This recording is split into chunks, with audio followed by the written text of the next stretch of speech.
وَلَقَدْ نَعْلَمُ أَنَّهُمْ يَقُولُونَ إِنَّمَا يُعَلِّمُهُ بَشَرٌ لِسَانُ الَّذِي يُلْحِدُونَ إِلَيْهِ أَعْجَمِيٌّ وَهَذَا لِسَانٌ عَرَبِيٌّ مُبِينٌ۔ مشرکین طرح طرح کی باتیں نبی مکرم صلی اللہ علیہ وسلم کو مکہ مکرمہ میں کیا کرتے تھے، اور نبی مکرم صلی اللہ علیہ وسلم کی بات کو نہ ماننا اور قبول نہ کرنا، اس کے مختلف بہانے اور مختلف طریقے سے لڑائی اور جھگڑا آقا علیہ السلام کے ساتھ وہ کیا کرتے تھے۔ اسی طرح ایک انہوں نے یہ تہمت لگائی، کہنے لگے کہ نبی مکرم صلی اللہ علیہ وسلم نے یہ جو کلام پیش کی ہے، قرآن مجید پڑھ کے سنا رہے ہیں، تو یہ انہوں نے کسی اجمی آدمی سے سیکھی ہے۔ اور اس آیت کی تفسیر میں عبداللہ بن مسلم الحضرمی رضی اللہ تعالیٰ عنہ بیان کرتے ہیں، انہو کان لہم صبیان عبدان یسکلان السیوف، کہتے ہیں کہ ان کے دو غلام تھے، دونوں بچے تھے، تو وہ تلواروں کو پالش کیا کرتے تھے۔ یقرؤون التورات، اور ان کا تعلق عیسائیت سے تھا، یہ نصرانی تھے، تو تورات پڑھا کرتے تھے۔ ان کا نام تھا یسار اور خیر۔ فمر بہما رسول اللہ صلی اللہ علیہ وسلم، اور ایک دفعہ نبی مکرم صلی اللہ علیہ وسلم ان کے پاس سے گزرے، اور وہ دونوں کتاب کو پڑھ رہے تھے، یعنی تورات کو پڑھ رہے تھے۔ تو مشرکین نے اس چیز کو دیکھ لیا، تو مشرکین نے یہ افواہ پھیلا دی کہ نبی مکرم صلی اللہ علیہ وسلم ان دو بچوں سے سیکھ کر آتے ہیں اور وہی آ کر آگے بیان کر دیتے ہیں۔ حالانکہ تورات عبرانی زبان میں تھی اور قرآن مجید عربی زبان میں ہے، اور تورات کا جو چیزیں ہیں وہ قرآن مجید سے بالکل مختلف ہیں، لیکن انہوں نے بات کو نہ ماننا اور نبی مکرم صلی اللہ علیہ وسلم کے بارے میں یہ بات مشہور کر دی کہ اللہ کے رسول ان بچوں سے سیکھ کر آتے ہیں اور آ کر بیان کرتے ہیں۔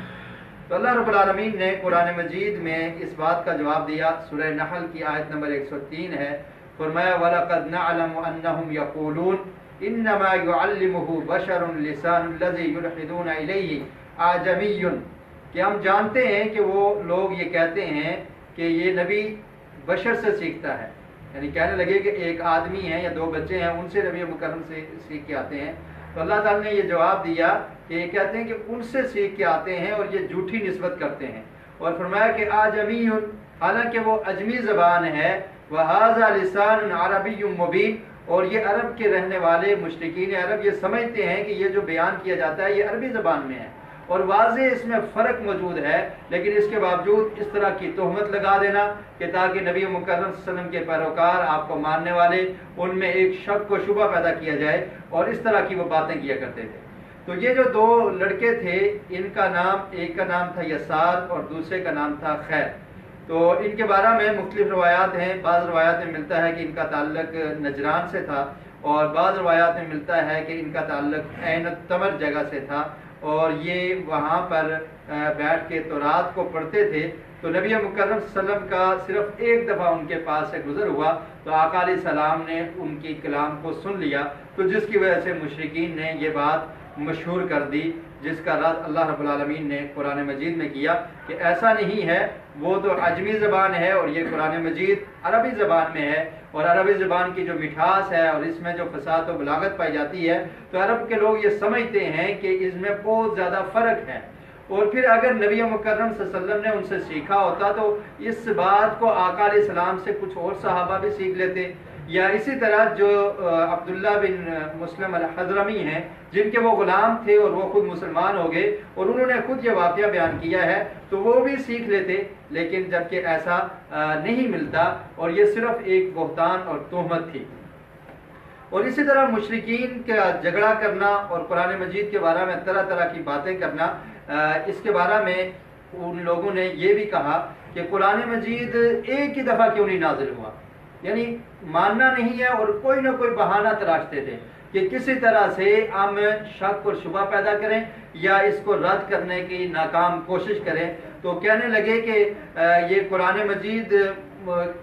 ایک ہی دفعہ میں کیوں نہیں نازل ہوا، یہ ایک ترتیب کے ساتھ کبھی کوئی آیت نازل ہوتی ہے کبھی کوئی آیت نازل ہوتی ہے، اس کا کیا مقصد ہے؟ تو اللہ رب العالمین نے اس کا بھی جواب دیا، وہ کہنے لگے لولا نزل علیہ القرآن جملۃ واحدہ، کہ مشرکین نے یہ کہا کہ قرآن مجید ایک ہی دفعہ میں کیوں نہیں نازل ہوا، تو اللہ رب العالمین نے اس کا جواب سورہ فرقان کی آیت نمبر 32 میں ذکر کیا، فرمایا كَذَلِكَ لِنُثَبِّتَ بِهِ فُؤَادَكَ وَرَتَّلْنَاهُ تَرْتِيلًا، کہ ہم قرآن مجید کو ترتیب سے اس لیے نازل کرتے ہیں کہ تاکہ اس کی وجہ سے آپ کا دل مضبوط ہو جائے، آپ کو ثابت قدمی مل جائے، اور جب آپ کو کوئی پریشانی ہو، کسی مسئلے کی ضرورت پڑے تو اس وقت ہم قرآن مجید کا نزول کر دیتے ہیں، اور تاکہ آپ ترتیل کے ساتھ اس کو پڑھ سکیں۔ تو یہ قرآن مجید کا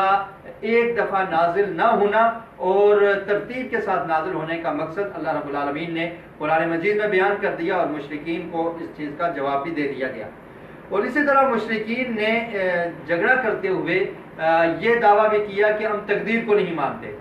یعنی جس طرح یہ عقیدہ ہے کہ انسان تقدیر پر ایمان رکھے کہ دنیا میں جو کچھ بھی ہے وہ اللہ تعالیٰ نے اس کو ایک تقدیر کے ساتھ پیدا کیا ہے اور اللہ نے اس کا مقدر رکھا ہے، تو وہ لوگ انہوں نے اس چیز کا انکار کر دیا کہ تقدیر کو ہم ماننے سے انکار کرتے ہیں۔ تو اللہ رب العالمین نے قرآن مجید میں اس چیز کا بھی جواب دیا، فرمایا یوم یسحبون فی النار علی وجوہہم ذوقوا مس سقر۔ اللہ تعالیٰ فرماتے ہیں کہ قیامت کے دن جب ان کو جہنم کی آگ میں گھسیٹ کر ڈالا جائے گا ان کے چہروں کے بل، اور پھر ان کو کہا جائے گا ذوقوا مس سقر، کہ جہنم کے عذاب کو چکھو، انا کل شیء خلقناہ بقدر، بے شک ہم نے ہر چیز کو اس کی تقدیر کے ساتھ پیدا کیا ہے، ایک اندازے کے ساتھ پیدا کیا ہے، اور اللہ تعالیٰ جانتے ہیں اور اللہ تعالیٰ کے علم میں ہے کہ جو کچھ دنیا میں ہو رہا ہے، جو ہونا ہے، اس سب کو اللہ تعالیٰ جاننے والے ہیں۔ لیکن مشرکین تقدیر کا بھی انکار کرتے تھے اور طرح طرح کی باتیں کیا کرتے تھے، اور اسی طرح مشرکین میں تکبر پایا جاتا تھا،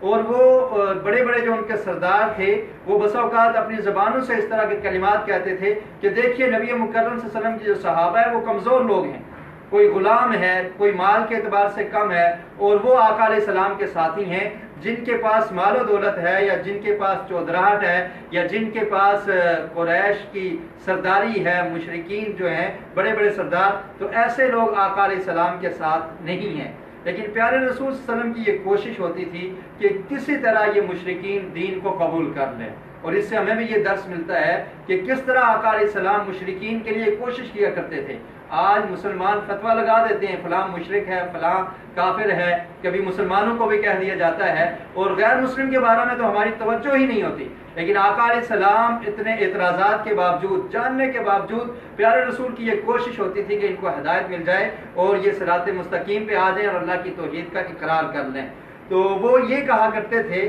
کہ نبی مکرم صلی اللہ علیہ وسلم کی جو ساتھی ہیں وہ کمزور ہیں، عبداللہ بن مسعود رضی اللہ تعالیٰ عنہ ہیں، بلال حبشی ہیں، تو ان کو دور ہٹایا جائے تب ہم آپ کے قریب آئیں گے۔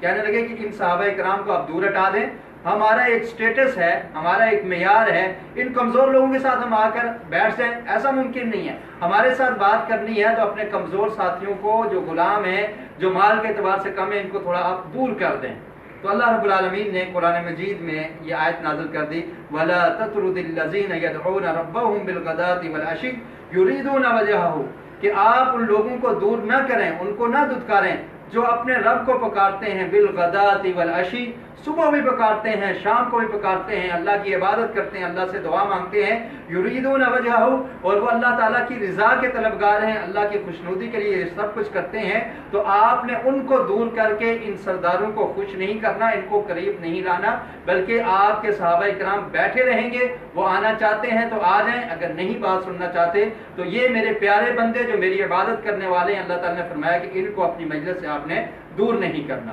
اور اسی طرح اللہ رب العالمین نے نبی مکرم صلی اللہ علیہ وسلم کو ایک موقع پر ڈانٹ پلا دی، جیسے سورہ عبس میں یہ واقعہ ملتا ہے کہ جب عبداللہ بن ام مکتوم رضی اللہ تعالیٰ عنہ نبی مکرم صلی اللہ علیہ وسلم کے پاس تھے اور کچھ سوال کر رہے تھے، تو ابی بن خلف آیا اور آ کر کہنے لگا کہ آپ عبداللہ بن ام مکتوم کو چھوڑیں اور مجھ سے بات کریں، اور میں سردار ہوں اور آپ وہ نبینا صحابی اس کے ساتھ بات کر رہے ہیں، تو آپ ان سے بات نہ کریں بلکہ مجھ سے بات کریں۔ تو نبی مکرم صلی اللہ علیہ وسلم نے نظر التفات ابی بن خلف کی طرف کی، تو اللہ رب العالمین نے قرآن مجید میں یہ آیات نازل کر دی، عبس وتولی ان جاءہ الاعمی، کہ کیا ہو گیا کہ آپ پھر گئے، آپ نے اپنے چہرے کو پھیر دیا جب آپ کے پاس ایک اندھا آدمی آیا. یعنی اندھے سے مراد عبداللہ بن ام مکتوم رضی اللہ تعالیٰ عنہ صحابی رسول ہیں. تو اللہ رب العالمین نے فرمایا کہ آپ ان کا خیال رکھیں, یہ اگر دعوت کو قبول کرتے ہیں تو ٹھیک ہے, نہیں کرتے تو بے شک نہ کریں, لیکن یہ فرق اسلام میں نہیں ہے کہ نہ کوئی نسل کا فرق ہے, نہ کوئی کلر کا فرق ہے, نہ کوئی غریب اور امیر کا فرق ہے, نہ ہی کسی نیشنلٹی کا فرق ہے. تمام مسلمان وہ کمزور ہوں یا طاقتور ہوں, وہ غریب ہوں یا امیر ہوں, فقیر ہوں یا غنی ہوں, کوئی اپنا اس کا جو بھی سٹیٹس ہو, اسلام میں سب کے لیے مساوات ہیں اور برابر ہیں, اور سب کا ایک ہی انداز ہے کہ اللہ کی عبادت کریں اور اللہ کے سامنے سب ایک مسلمان بھائی بن کر کھڑے ہو جائیں. تو اسلام نے اس طرح مختلف یعنی جو امتیازات ہیں اس کو اسلام نے اس چیز سے منع کیا ہے. اور اسی طرح مشرکین کا جو جدال تھا یا جو جھگڑا تھا, اسی طرح وہ قیامت کے بعد دوبارہ اٹھنے پر یقین نہیں رکھتے تھے, اور یہ بھی ان کو بات گوارا نہیں تھی. وہ کہتے کہ کیسے ممکن ہے کہ جب کوئی انسان فوت ہو جائے تو اس کے بعد اس کو دوبارہ اٹھا دیا جائے گا. اور قرآن مجید میں اللہ رب العالمین نے اس چیز کا ذکر کیا کہ یہ مشرکین آپ مرنے کے بعد دوبارہ اٹھنے کا کیسے رد کیا کرتے تھے. کہتے تھے اَإِذَا مِتْنَا وَكُنَّا تُرَابًا وَعِظَامًا أَإِنَّا لَمَبْعُوثُونَ, کہ کیا جب ہم فوت ہو جائیں گے, وَكُنَّا تُرَابًا, اور ہم مٹی بن جائیں گے, وَعِظَامًا, اور ہماری ہڈیاں جو ہیں بسیدہ ہو جائیں گی, أَإِنَّا لَمَبْعُوثُونَ, کیا اس وقت ہمیں پھر اٹھایا جائے گا. کہتے ہیں یہ ممکن ہی نہیں ہے کہ انسان فوت ہو جائے, اس کے جسم کی ہڈیاں پگھل جائیں اور وہ مٹی بن جائے اور اس کی کوئی چیز نظر نہ آئے, تو وہ دوبارہ اس کو کیسے زندہ کیا جا سکتا ہے, کیسے اٹھایا جا سکتا ہے. تو اس سے بھی یہ معلوم ہوتا ہے کہ دین کے مسئلے میں اپنی عقل نہیں لڑائی جاتی, بلکہ اللہ رب العالمین کو اختیار ہے, اللہ تعالیٰ جو چاہیں کر سکتے ہیں. تو اللہ رب العالمین نے اس چیز کا بھی جواب دیا. اور اسی طرح ایک مشرک عاص بن وائل, یہ نبی مکرم صلی اللہ علیہ وسلم کے پاس آتا ہے, بِأَعْظَمٍ بَالٍ إِلَى رسول اللہ صلی اللہ علیہ وسلم, ایک بسیدہ ہڈی اٹھا کر لے آتا ہے, اور ہڈی لا کر آقا علیہ السلام کے سامنے آ کر مذاق کرتا ہے, اور مذاق کرتے ہوئے یہ سوال کرتا ہے, إِن كَانَ اللَّهُ يَبْعَثُ ذَلِكَ الْعَظَمَ الْبَالِي, کہ کیا اللہ تعالیٰ اس بسیدہ ہڈی کو دوبارہ اٹھا دے گا. یعنی اس سے کسی انسان کو پیدا کر سکتا ہے, یہ بسیدہ ہڈی ہے, اس کو دوبارہ کیسے اٹھایا جائے گا. تو اللہ کے رسول صلی اللہ علیہ وسلم نے ارشاد فرمایا, نعم, ایسا ہی ہے, اللہ تعالیٰ اٹھائے گا. یبعث اللہ ھذا ثم یمیتک ثم یحییک ثم یدخلک نار جہنم فنزلت الآیات. تو اللہ کے رسول نے فرمایا کہ اللہ تعالیٰ اس ہڈی کو دوبارہ زندہ کر سکتا ہے, اور ان قریب اللہ تعالیٰ تجھے موت دے گا, تو مر جائے گا, ثم یحییک, اور پھر تجھے زندہ کرے گا, ثم یدخلک نار جہنم, اور پھر اللہ تعالیٰ تجھے جہنم کی آگ میں پھینکے گا. تو اس طرح وہ مرنے کے بعد دوبارہ اٹھنے کا بھی رد کیا کرتے تھے. اور پھر قرآن مجید کی یہ آیات نازل ہوگی, اولم یر الانسان انا خلقناہ من نطفۃ, کہ کیا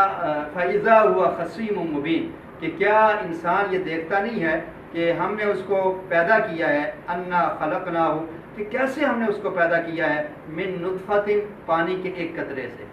فَإِذَا هُوَ خَصِيمٌ مُبِينٌ, اور جب وہ کڑیل جوان بن جاتا ہے یا طاقتور انسان بن جاتا ہے تو پھر کیا کرتا ہے, خصیم, جھگڑالو بن جاتا ہے, اور واضح آ کر جھگڑا کرتا ہے کہ اللہ تعالیٰ ہمیں کیسے اٹھا سکتے ہیں. ذرا اپنی پیدائش پہ انسان غور کرے کہ جو اللہ تعالیٰ پانی کے ایک قطرے سے انسان کو بنا سکتا ہے تو وہ اس کو مرنے کے بعد دوبارہ اٹھانے پر بھی قادر ہے. اور اسی طرح مشرکین اس چیز کا بھی رد کیا کرتے تھے کہ نبی مکرم صلی اللہ علیہ وسلم بشر نہیں ہو سکتے,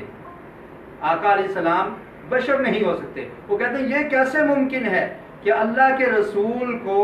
بشر بنا کر دنیا میں بھیج دیا جائے اور انسانوں میں سے رسول آ جائیں, کیونکہ مشرکین میں شرک بہت زیادہ عام تھا اور وہ سابقہ انبیاء کی تعلیمات کو بھول چکے تھے. چند لوگ تھے جن کو ابراہیم علیہ السلام, اسماعیل علیہ السلام یہ ان کے دین پر موجود تھے, تو اکثر یہ مذاق کیا کرتے تھے کہ ایک بشر رسول ہو, یہ ممکن نہیں ہے. اللہ رب العالمین نے قرآن مجید میں سورہ اسراء کی آیت نمبر 94 میں اس چیز کا ذکر کیا, وَمَا مَنَعَ النَّاسَ أَن يُؤْمِنُوا إِذْ جَاءَهُمُ الْهُدَى إِلَّا أَن قَالُوا أَبَعَثَ اللَّهُ بَشَرًا رَسُولًا,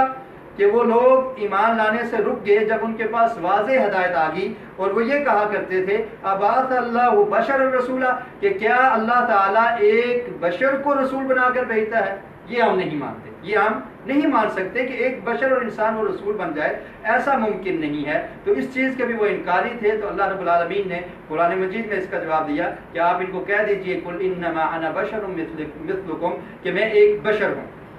اور اسی طرح مشرکین کا ایک جھگڑا بیت اللہ الحرام میں 3 مشرکین تھے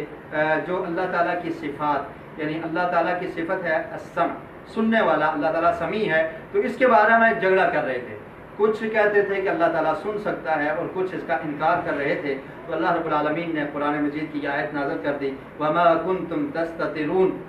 أَن يَشْهَدَ عَلَيْكُمْ سَمْعُكُمْ وَلَا أَبْصَارُكُمْ وَلَا جُلُودُكُمْ، کہ تم اس بات سے جھگڑا کر رہے ہو یا اس بات کو چھپاتے ہو کہ اللہ تعالیٰ تمہاری سماعت کو نہیں جانتا۔ اللہ تعالیٰ تو جو تم بات کرتے ہو اس کو سنتا بھی ہے، اس کو دیکھتا بھی ہے، اور تمہارے جسم کے اعضاء، جلودکم، تمہاری جلد، تمہارے جسم کے اعضاء جو بھی کام کرتے ہیں، جو بھی نافرمانیاں کرتے ہیں، اللہ تعالیٰ ان کو بھی جانتا ہے۔ تو اللہ تعالیٰ نے ان کا اس چیز کا رد کر دیا کہ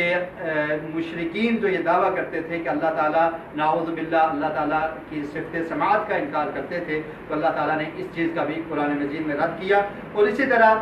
مشرکین 2 بڑی قوتیں تھیں جو مکہ کے ارد گرد تھی، ایک فارس اور دوسری روم۔ تو فارس کے جو لوگ تھے وہ زیادہ تر مجوس تھے اور وہ بتوں کی عبادت کیا کرتے تھے، تو مشرکین عرب کا دل ان کے ساتھ لٹکا رہتا تھا۔ اور روم جو ہے وہاں پر عیسائی تھے، تو ان میں کچھ توحید تھی اور وہ اللہ تعالیٰ پر یقین رکھتے تھے، تو مسلمانوں کا دل ان کے ساتھ اٹکا ہوتا تھا۔ تو ان دونوں میں آپس میں لڑائی ہوئی روم اور فارس کے درمیان۔ تو مسلمان یہ چاہتے تھے کہ اللہ تعالیٰ روم کو فتح دے دے، تو اللہ رب العالمین نے قرآن مجید میں اس بات کی بشارت بھی دے دی کہ روم اور فارس کی جب لڑائی ہوگی تو اس میں جو روم ہے اس کو فتح نصیب ہوگی، اور جو فارس مجوسی ہیں، مشرک ہیں، ان کو اس میں شکست سے دوچار ہونا پڑے گا۔ جبکہ مشرکین اس بات کو تسلیم کرنے سے انکاری تھے، تو حضرت ابوبکر صدیق رضی اللہ تعالیٰ عنہ کا اسی بارہ میں مشرکین سے مقابلہ اور مناظرہ ہو گیا، اور انہوں نے دعوے سے یہ کہا کہ آئندہ 5 سال کے اندر اندر روم کو اللہ تعالیٰ فتح نصیب فرما دے گا۔ اور ان کو قرآن مجید کی اس آیت پہ یقین تھا جو سورہ روم کی ابتدائی آیات ہیں، الف لام میم غلبت الروم فی ادنى الارض وهم من بعد غلبهم سيغلبون في بضع سنين۔ اللہ رب العالمین نے اس میں فرمایا تھا کہ ان قریب جو فارس والے ہیں وہ مغلوب ہو جائیں گے اور چند سالوں میں روم جو ہے وہ غالب آ جائے گا۔ تو اس بات پر یقین کرتے ہوئے حضرت ابوبکر صدیق نے مشرکین سے اس بات پہ چیلنج کر دیا، اور ابوبکر صدیق رضی اللہ تعالیٰ عنہ کی بات سچ ثابت ہوئی، اور اللہ رب العالمین نے روم کو فتح نصیب فرمائی۔ تو اس طرح سے ایک مکہ میں کشمکش تھی حق اور باطل کی، اور مسلمانوں کو طرح طرح سے تنگ کیا جاتا تھا، آقا علیہ السلام کو پریشان کیا جاتا تھا، کبھی آپ کے قتل کے ارادے کیے جاتے، کبھی آپ پہ اوجری لا کر پھینک دی جاتی، کبھی آپ کو تکالیف پہنچائی جاتی، اور کبھی طرح طرح کی باتیں کی جاتی، آپ کو نعوذ باللہ مجنون کہا جاتا، آپ کو جادوگر کہا جاتا، اور پھر طرح طرح کی باتیں کر کے نبی مکرم صلی اللہ علیہ وسلم کی دعوت کو روکنے کی کوشش کی جاتی تھی۔ یہ مکہ کے حالات تھے، اور اس کے بعد مسلمانوں نے ہجرت کا ارادہ کیا اور کچھ مسلمان حبشہ کی طرف چلے گئے۔ اس کا ذکر انشاءاللہ ہم اپنے آئندہ درس میں کریں گے۔ اللہ رب العالمین سے دعا ہے کہ اللہ تعالی ہمیں صحیح معنوں میں سیرت النبی کو سمجھنے کی اور اس سے سبق حاصل کرنے کی توفیق نصیب فرمائے۔ وآخر دعوانا الحمدللہ رب العالمین۔